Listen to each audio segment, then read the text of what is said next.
तो केमिस्ट्री का हम लोग लेक्चर नंबर 4 लेकर आप लोगों के सामने उपस्थित हैं। और इसके बाद देखते हैं, इसमें हम लोग एल्कोहल और फिनाल का क्लासिफिकेशन पढ़ चुके थे। एल्कोहल को कैसे आप क्लासिफाई किए थे और फिनाल को कैसे क्लासिफाई किए थे आप लोगों को बताया गया इसके पहले वाले क्लास में। तो हम बताए थे एल्कोहल को आप पहले दो प्रकार से क्लासिफाई किए, क्या क्या किए, मोनो और पॉलीहाइड्रॉक्सी। तो आप मोनोहाइड्रॉक्सी एग्जाम्पल देखे, इसके बाद पॉलीहाइड्रॉक्सी को डाई और ट्राई हाइड्रॉक्सी में चेंज करके हम लोग देखे। इसी प्रकार हम लोग फिनाल को भी क्लासिफाई करके देखे। अब हम लोग किस क्लास को देखेंगे, ईथर को। तो देखते हैं ईथर में क्या होता है। ईथर, अब हमारा जो क्लासिफिकेशन है वह ईथर का है। हाँ, तो देखते हैं ईथर में क्या होता है। ईथर, यह आपका क्लासिफिकेशन है ईथर का। अब हम लोग ईथर को देखते हैं कैसे क्लासिफाई करते हैं। तो पहले ईथर होता क्या है इस बात पर हम लोग जोर देते हैं। हम लोग देखिए एक्चुअली ईथर यह होता है, ऑक्सीजन अपने दोनों वैलेंसी किसी एल्किल ग्रुप से कंप्लीट किए होता है, तो हम इसको ईथर कहते हैं। अब आर की जगह पर आप कुछ भी लिख सकते हो, जैसे आप यह लिख सकते हो CH3 O और CH3, यह भी लिख सकते हो CH3 O और C2H5, मतलब कुछ भी हो सकता है। ठीक, कोई भी एल्किल कंपाउंड हो सकता है या एरिल्स भी हो सकते हैं। तो एक्चुअली हम लोग ईथर को दो प्रकार से क्लासिफाई करते हैं। हम लोग यहाँ पर देख लेते हैं। पहले ईथर का जो क्लासिफिकेशन है वो दो प्रकार से है। एक आपका होता है सिमेट्रिकल ईथर और एक होता है अनसिमेट्रिकल ईथर। तो क्या क्या, सिमेट्रिकल और अनसिमेट्रिकल ईथर दो प्रकार से होते हैं। अब हम लोग इसके बारे में देखते हैं ये क्या होते हैं। सिमेट्रिकल और अनसिमेट्रिकल ईथर जो होता है वह दो प्रकार से होता है, सिमेट्रिकल और अनसिमेट्रिकल। तो सबसे पहले हम लोग सिमेट्रिकल के बारे में चर्चा करेंगे, फिर अनसिमेट्रिकल के। तो हम लोग देखते हैं सिमेट्रिकल क्या होते हैं। सिमेट्रिकल ईथर, सिमेट्रिकल ईथर मतलब जो RO और R इसका होगा, जो सिंबल होगा वो RO और R होगा, मतलब दोनों तरफ समान एल्किल ग्रुप होंगे, जैसे CH3O CH3 या फिर C2H5O C2H5, या फिर आप लिख सकते हो यह भी आपका सिमेट्रिकल ईथर ही आ जाएगा आपका, जैसे ये और ये आपका ये क्या हो जाएगा, सिमेट्रिकल ईथर। ऑक्सीजन दोनों तरफ क्या जुड़ा है, फिनाल से जुड़ा है, तो डाईफेनिल ईथर इसका नाम होगा। या फिर कुछ भी हो सकता है आपका C3H7O C3H7, मतलब दोनों तरफ ऑक्सीजन के दोनों तरफ जो कंपाउंड होंगे, जो ऑक्सीजन दोनों तरफ एल्किल ग्रुप होंगे, एल्किल या एरिल, वो समान होने चाहिए। वो क्या होना चाहिए, समान होना चाहिए। तो जैसे इसकी अगर नेमिंग हो तो इस प्रकार के ईथर को हम लोग क्या कहेंगे, सिमेट्रिकल, जैसे CH3 या C2H5 C3H7 या दोनों तरफ बेंजीन रिंग हो, तो इसकी नेमिंग क्या हम लोग रखते हैं, डाई मेथिल और ईथर। क्या डाई दो जगह लगा, डाई मेथिल और ओ के लिए इधर, ये सिंपल नाम आपका है। अगर हम आयुपैक इसका लिखना चाहेंगे IUPAC, तो हम लोग इसको क्या डाल सकते हैं, इसका नाम एक को काउंट कर लेंगे और एक को मेथॉक्सी लिखेंगे, मतलब इसका नाम हो जाएगा मेथॉक्सी। आपको IPSC बताया गया होगा 11th में, और इसको हम लोग क्या बोल सकते हैं, मेथॉक्सी, और एक कार्बन को मेथेन। तो इसकी नेमिंग होगी मेथॉक्सी मेथेन या डाई मेथिल ईथर। ये डाई मेथिल ईथर आपको अक्सर देखने के लिए मिलेगा बुक में, आपको ये फेमस नेमिंग है। ये भी आपके मिलेगी मेथॉक्सी, मतलब इसको अगर काउंट करेंगे तो एक कार्बन के लिए मेथेन और यह CH3 और O बचा है तो मेथॉक्सी। इसकी नेमिंग अगर हमें करना हो तो दो कार्बन है, O है एक, इसको काउंट करेंगे पाप पहले हो जाएगा एथेन और ये इसको क्या लेंगे, एथॉक्सी, एथ और ऑक्सी, एथॉक्सी एथेन इसकी नेमिंग होगी। जबकि अगर हम यहाँ पर आ जाए तो इसकी नेमिंग क्या होगी आपका, ये अगर काउंट कर लें तो प्रोपेन है और इसको हम लिख सकते प्रोपॉक्सी, प्रोपॉक्सी प्रोपेन। तो आप लोगों को बात क्लियर हो रही है। एक ठीक काउंट कर लेंगे तो प्रोपेन हो जाएगा, ये आपको होगा प्रोपॉक्सी। जैसे इसको काउंट कर लेंगे एथेन हो जाएगी, ये आपका होगा एथॉक्सी। इसको काउंट कर लेंगे तो क्या हो जाएगा आपका, इसको काउंट कर लेंगे तो मेथेन हो जाएगा, बाकी इसको मेथॉक्सी। बातें आप लोगों को सिमेट्रिकल ईथर क्या होता है, दोनों तरफ के जो आपके एल्किल ग्रुप होते हैं वो समान होते हैं, तो इसे हम लोग क्या बोलते हैं, सिमेट्रिकल। यहाँ पर अगर हम इसको ले लेते हैं तो ये क्या हो जाएगा आपका, इसको हम लोग क्या लिख सकते हैं, इसको हम लोग लिख सकते हैं डाई फेनिल ईथर। इसकी नेमिंग क्या होगी, डाई फेनिल ईथर। और यह भी किसी में आएगा, सिमेट्रिकल में, क्योंकि दोनों तरफ जो है वह रिंग ही है। तो यहाँ तक बातें आप लोगों को क्या हुई होंगी, क्लियर हुई होंगी ईथर का पहला क्लासिफिकेशन। अब हम लोग ले लेते हैं अनसिमेट्रिकल ईथर। बस इससे ज़्यादा इसमें कुछ नहीं है, सिमेट्रिकल और अनसिमेट्रिकल के बारे में केवल जानना है। तो हम लोग क्या जानते हैं, अनसिमेट्रिकल ईथर। अनसिमेट्रिकल ईथर कौन ईथर, अनसिमेट्रिकल ईथर। तो इसको देखते हैं अनसिमेट्रिकल ईथर क्या होता है। जैसे आप लोग अनसिमेट्रिकल ईथर का जो एग्जांपल दे सकते हैं, यह आपका पहला एग्जांपल हो जाएगा। और C2H5 देखिए दोनों तरफ क्या हो गया आपका, भिन्न भिन्न हो गया। दोनों तरफ क्या हो गया, भिन्न भिन्न हो गया। दोनों तरफ जब भिन्न भिन्न हो जाएगा तो इसे हम लोग क्या बोलेंगे, अनसिमेट्रिकल ईथर। देखिए भिन्न हो गया, ये हुआ एग्जांपल आपका C3H7O और C2H5 हुआ आपका, और आपका हुआ C3H7OCH3 हुआ।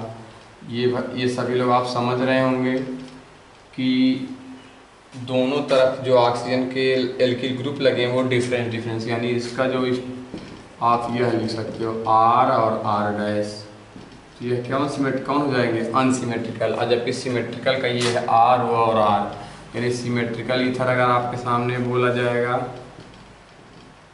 ईथर तो आप R को दोगे, और अगर अनसिमेट्रिकल को बोला जाएगा तो R और R डैश को दोगे। तो ये हो गया, या इसका एक यह भी एग्जाम्पल है जो काफ़ी फेमस है, O और CH3 एक जगह लग गया। इसको हम लोग बोलते हैं एनिसॉल। क्या बोलते हैं, एनिसॉल, फेमस नाम है। तो एनिसॉल आपका वो है, उससे वो जाना जाता है, काफ़ी फेमस है। इसको देखते हैं, जहाँ पर हम लोग इसका अगर नाम लिखेंगे तो 2 कार्बन के लिए एथिल और 1 कार्बन के लिए मेथिल और O के लिए ईथर, या इसका IUPAC नाम तो ज़्यादा वाले कार्बन को काउंट करते हैं। 2 कार्बन के लिए एथेन और इसके लिए मेथॉक्सी, तो इसकी नेमिंग क्या होगी, मेथॉक्सी एथेन, मेथॉक्सी एथेन। बाकी यहाँ पर चलते हैं, तो ज़्यादा कार्बन यहाँ पर है, कम यहाँ, तो इसको काउंट करेंगे। 3 के लिए प्रोपेन और ये 2 कार्बन और O माने एथॉक्सी, एथॉक्सी प्रोपेन। अगर हम इसको देखें तो यहाँ पर 3 और यहाँ पर 1, यानी इसको काउंट करेंगे, यानी प्रोपेन और इसको मेथॉक्सी। मतलब आप लोग समझ रहे होंगे हम लोग कैसे लिख रहे हैं, ज़्यादा कार्बन वाले को काउंटिंग में ले रहे हैं, प्रोपेन 1 2 3, और बाकी 1 बच रहा है, तो 1 कार्बन के लिए मेथ और O के लिए ऑक्सी। उसी प्रकार इसका ये सभी हो गए होंगे कंप्लीट, आप लोग बात समझ गए होंगे। अगर हमें ये तो IUPAC नाम होगा, और अगर सिंपल नाम है इसका लिखना हो तो इसके लिए लिखेंगे एथिल और इसके लिए प्रोपिल और ईथर। ये जैसे आपका है तो ये आपका, तो इसके लिए पहले लिखेंगे मेथिल, अल्फ़ाबेट का ही लिखते हैं, इसके लिए प्रोपिल और ईथर, मेथिल एथिल प्रोपिल और ईथर।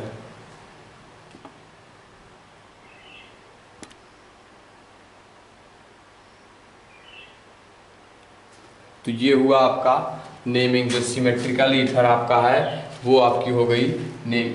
सिमेट्रिकल ईथर का होगा ROR और अनसिमेट्रिकल ईथर का होता RO और R डैश। जैसे इसका हम सिंपल नेमिंग बता दिए कैसे लिखते हैं। 2 कार्बन के लिए एथिल, 1 कार्बन के लिए मेथिल और O के लिए ईथर लिख लेंगे। इसका आपका देखिए लिख लेंगे methyl propyl methoxy propane IPSC नाम है, इसका भी आईपीएससी नाम ये होगा। तो ये आईपीएससी, ये आईपीएससी, ये आईपीएससी नेमिंग है। बाकी ये सिंपल है, ये आपका सिंपल है, ये आपका इसका सिंपल नेमिंग है, ये आपका इसका सिंपल नेमिंग है।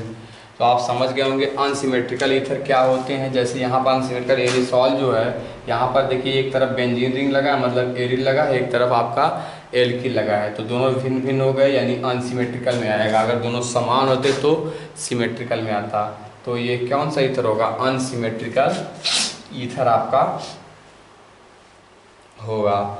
अगर आपको इसका अगर आयुपैक लिखना हो तो आप क्या कर सकते हो, इसका आईपीएससी नाम जो हो सकता है, इसको ये ज़्यादा श्रृंखला है तो हम लोग इसको लिखे बेंजीन और इसको का मेथॉक्सी बेंजीन। इसका नाम क्या होगा? Methoxy benzene. इसका आईपीएससी नाम भी होता है मेथॉक्सी बेंजीन। इसका आईपीएससी नाम क्या होगा? Methoxy benzene. अरे यार, एक कार्बन के लिए मेथ और O के लिए ऑक्सी, और ये तो बेंजीन है, ये ज़्यादा कार्बन, इसको प्रीफिक्स में लिखेंगे और इसके हम लोग जानते हैं बेंजीन आपका बोला जाता है प्रीफिक्स। तो ये आपका हुआ क्या? Unsymmetrical ether. आप लोगों को अनसिमेट्रिकल ईथर वाली बात क्लियर हो गई होगी। जहाँ पर दोनों एल्किल ग्रुप भिन्न भिन्न हो या दोनों एरिल ग्रुप क्या हो? भिन्न भिन्न हो, उन्हें अनसिमेट्रिकल। जहाँ पर समान होते हैं वहाँ सिमेट्रिकल, जहाँ पर भिन्न होते हैं वहाँ पर अनसिमेट्रिकल। अब हम लोग इसमें ईथर में अगले टॉपिक देख लेते हैं। वो ये है कि जो ईथर होते हैं वे साइक्लिक भी होते हैं। तो हम अगली टॉपिक है साइक्लिक ईथर। कौन ईथर?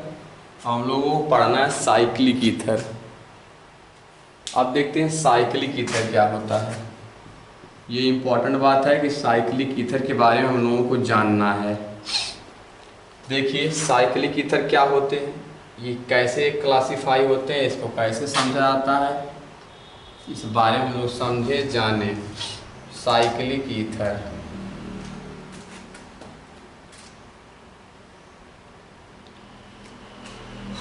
देखते हैं। इसमें आपका आता है, एक तो होता है ऑक्सीजन और इपॉक्सी, दोनों आपके आ जाएंगे। देखते हैं, बता देते हैं। इसको हम लोग CH2CH2O, इसको एक्चुअली यह जो इसका पूरा जो नाम है वह ऑक्सीजन है। ऑक्सीजन भी हम लोग लिख लेते हैं, या फिर इसको हम लोग क्या बोल देते हैं, इसका नाम 1,2 कार्बन के लिए एथेन लिख लेते हैं, और 1,2 पे 1 ऐसा लिख लेते हैं 1,2 इपॉक्सी। तो इसका 2 तरह से हम लोग नाम लिखते हैं। एक तो लिख लेते हैं पूरे को ऑक्सीजन बोल देंगे, या फिर 1,2 इपॉक्सी या 1,2 इपॉक्सी एथेन। यहाँ डाई नहीं लगाते, भूल के डाई मत लगाइएगा, नहीं तो गलत हो जाएगा आपका। तो 1,2 इपॉक्सी और एथेन इसका नाम होगा, 1,2 इपॉक्सी एथेन। और आगे चलते हैं, जैसे आपको ये दे दे,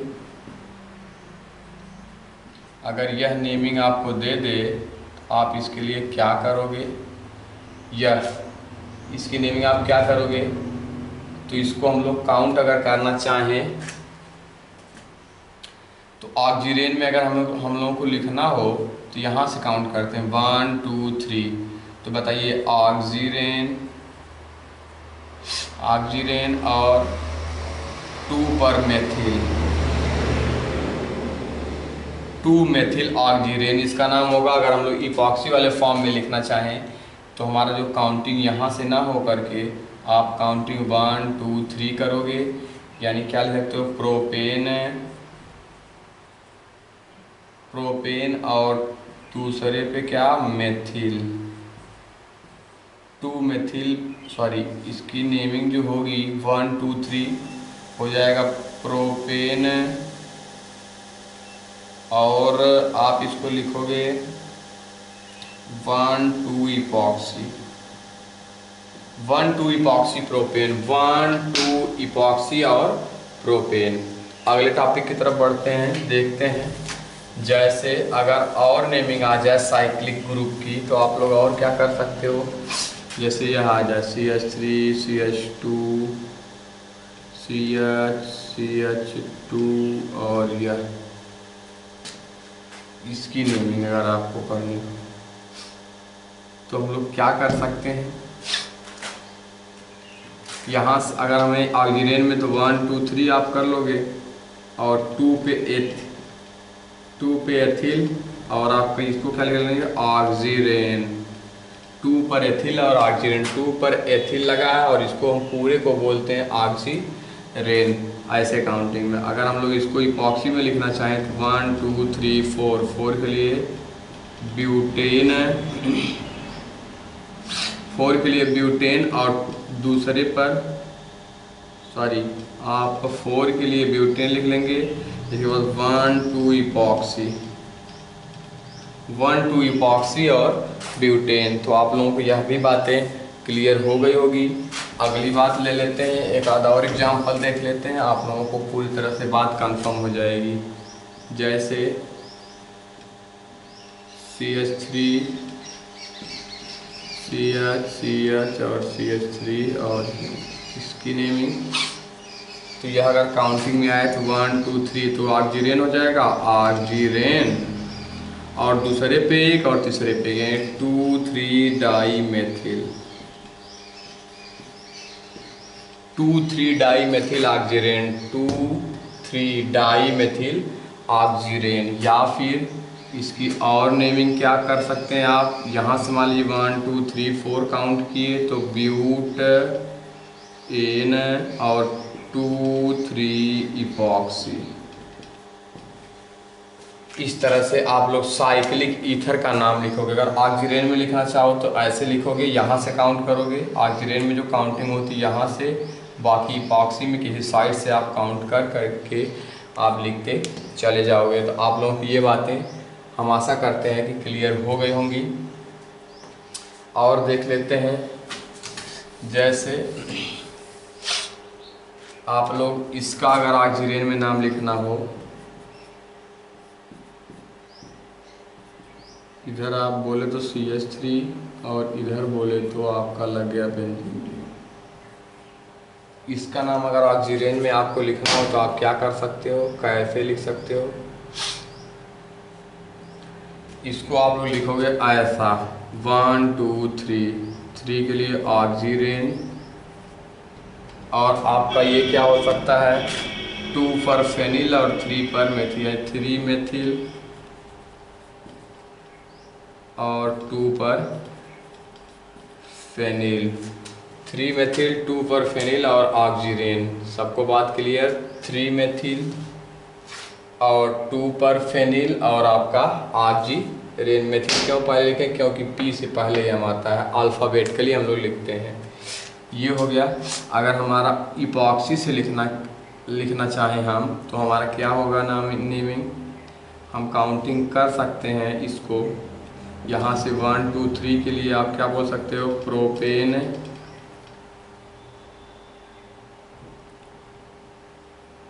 आप इसको क्या बोलोगे,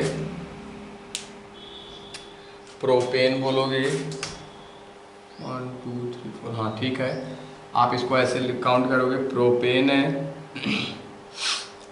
और 1 2 इपॉक्सी, और आगे 1 पे लगा देंगे आप फेनिल।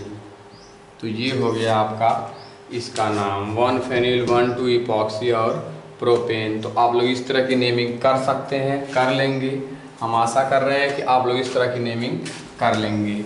और अगली बात देखते हैं, अगर हमारा इसी पर यहाँ पर ऐसे कुछ लग जाए तो हम लोग इसकी भी नेमिंग कर सकते हैं। ऑलरेडी आप यहाँ से अगर काउंट कर दोगे तो 1 2 3, तो इसका ऑक्सीजन में नाम सबसे सुटेबल होगा। तो आप क्या कर सकते हो ऑक्सीजन में नाम के लिए, 1 2 3 तो ऑक्सीजन, और 2 3 डाई पर फेनिल, 2 3 डाई फेनिल, और इसके लिए हम लोग बोल देंगे ऑक्सीजन। या इसका अगर इपॉक्सी में नाम लिखना हो तो आप लिख सकते हो, या पहले लिख लेते हो ऐसे नाम, तो क्या बोल जाएगा ऑक्सीजन 2 3 डाई फेनिल, 2 3 डाई फेनिल ऑक्सीजन, 2 3 डाई फेनिल और ऑक्सीजन। या फिर 1 2, तो आप क्या बोल सकते हो बोल सकते हो कि एथेन और 1 2 इपॉक्सी और 1 2 diphenyl, 1 2 diphenyl epoxy या 2 3 डाई फेनिल ऑक्सीरेन, ये ऐसे इसका नाम होगा। वैसे आप लोगों के ये सिलेबस में नहीं, हम आप लोगों को बता दिए कि साइक्लिक ईथर की नेमिंग कैसे करते हैं ऑक्सीजन और इपॉक्सी से। तो आप लोगों को ये बातें क्लियर हो गई होंगी। आप लोग इसको बैठ करके प्रैक्टिस करेंगे। हम लोग आगे जो इसकी हम लोग क्लासिफिकेशन सबका पढ़ चुके, और जो अगला क्लास होगा वो नेक्स्ट टाइम